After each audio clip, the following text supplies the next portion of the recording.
પોરબંદર લોકસભા મત વિસ્તાર હેઠળ આવતા રાજકોટ જિલ્લાના ગ્રામ્ય વિસ્તારોના વિવિધ વિકાસ કાર્યોનું લોકાર્પણ અને ખાતમુહૂર્ત કરવામાં આવ્યું હતું, જેમાં ગામના આધુનિક વિકાસ અને લોકોની સુવિધા વધારવા માટે 74 જેટલા વિકાસ પ્રકલ્પોની શરૂઆત કરવામાં આવી હતી।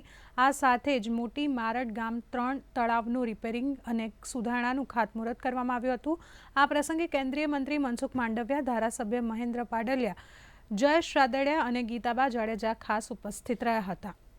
મોદીજીના નેતૃત્વમાં દેશ બદલી રહ્યો છે, દેશ આગળ વધી રહ્યો છે, નવા ભારતનું નિર્માણ થઈ રહ્યું છે। ગુજરાતના ગામડાઓની અંદર એક સમય હતો રોટી કપડાં ને મકાનના નારા લાગતા હતા, એમની જગ્યાએ અત્યારે ગુજરાતના ગામડા બદલ્યા છે। ગામડાની સુવિધા એ ગામડાનો વિકાસને સુનિશ્ચિત કરે છે। ગામડાની સુવિધા એ ગામડાના માળખાગત વિકાસને મદદરૂપ થાય છે અને એના માટે રાજ્યના મુખ્યમંત્રી ભૂપેન્દ્રભાઈ પટેલ દ્વારા જે પ્રયાસ થઈ રહ્યા છે એમની પણ હું સરાહના કરું છું।